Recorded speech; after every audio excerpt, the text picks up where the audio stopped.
Os Néfilim, a Era dos Gigantes e a Queda dos Sentinelas. A história dos gigantes começa muito antes do dilúvio, em uma época de imensa corrupção. O livro de Gênesis 6:4 menciona os Nefilim, mas aprofundar essa história nos leva a fontes como o livro de Enoque e a tradição judaica do Midrash. Segundo o livro de Enoque, um texto apócrifo de grande influência no judaísmo antigo e no cristianismo primitivo, a origem dos gigantes não é simplesmente humana.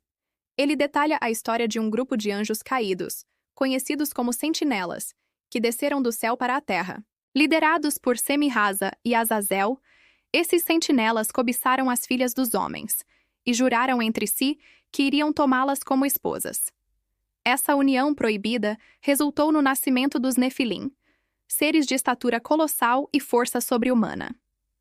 A narrativa de Enoque os descreve como gigantes cuja altura era como o tamanho de uma árvore. Eles eram vorazes, consumindo toda a produção da terra, e quando esta não era suficiente, começaram a devorar os próprios humanos e os animais. Suas almas, após a morte, se transformaram em espíritos malignos que vagam pela terra, conhecidos como demônios. O livro de Enoque também descreve como esses sentinelas ensinaram aos humanos artes proibidas, como a fabricação de armas, a magia e a astrologia, o que levou a uma degeneração moral ainda maior. Por causa da corrupção e da violência desenfreada dos gigantes e da humanidade, Deus decidiu purificar a terra com o grande dilúvio, a sobrevivência e a dispersão dos gigantes. Apesar do dilúvio, os gigantes reaparecem na história bíblica. A tradição rabínica refletida no Talmud explica que a sobrevivência de alguns desses seres foi possível porque eles se agarraram à arca de Noé do lado de fora, ou porque Noé teria levado consigo sementes que geraram a raça dos gigantes novamente. Outras lendas sugerem que alguns deles se agarraram ao topo de montanhas para sobreviver. Um dos mais famosos desses gigantes pós-dilúvio foi Og, o rei de Bazã, cuja cama de ferro de mais de 4 metros de comprimento é mencionada em Deuteronômio 3:11. Segundo o Midrash, Og era um dos gigantes que viveram antes do dilúvio e foi o único a escapar. Ele teria recebido uma advertência de Deus de que seria poupado do dilúvio para que a humanidade pudesse ver a força dos gigantes e a misericórdia de Deus. Outras fontes judaicas afirmam que ele teria se refugiado no topo da arca e que Noé teria alimentado o gigante para que ele não ameaçasse a embarcação. Outros clãs de gigantes reaparecem em Canaã, a terra prometida a Israel. Os espiões enviados por Moisés relatam a existência dos Enaquins, que eram homens de grande estatura, Números 13:33, os quais causaram terror no coração dos israelitas.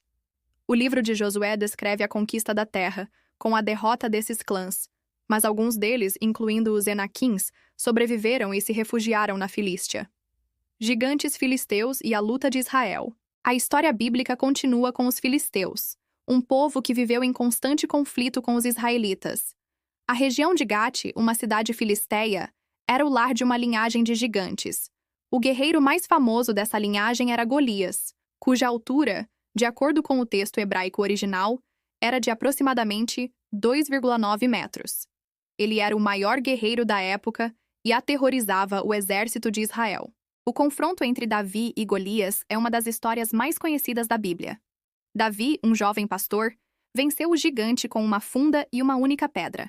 Essa vitória não foi apenas um triunfo militar, mas também um símbolo de que a fé em Deus superava a força física e o poder humano.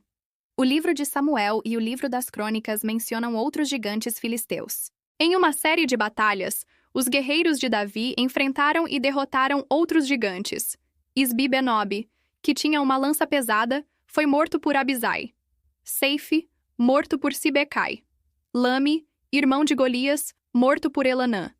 Um gigante com 6 dedos em cada mão e em cada pé, que era um descendente de Rahafa, e foi morto por Jonatas, o sobrinho de Davi. A simbologia dos gigantes. Na tradição judaica, especialmente na Cabala, os gigantes representam as forças da casca ou do ego humano, chamadas de klipot, que agem contra a luz divina. Eles simbolizam a inclinação para o mal, Yetzer Hara, e a rebelião contra Deus. A luta de Davi contra Golias, nesse sentido, não é apenas um evento histórico, mas uma metáfora da luta espiritual que cada indivíduo deve travar contra seus próprios gigantes interiores. A derrota dos gigantes, portanto, simboliza a vitória da humildade e da fé sobre o orgulho e a força bruta. A história dos gigantes na Bíblia, enriquecida por outras fontes, revela uma narrativa complexa que vai além do registro histórico. Ela explora temas como a natureza do mal, a intervenção divina na história humana e a luta contínua entre a fé e as forças da escuridão. Eles são figuras de um passado mítico e, ao mesmo tempo, um símbolo dos desafios que a humanidade enfrenta até hoje.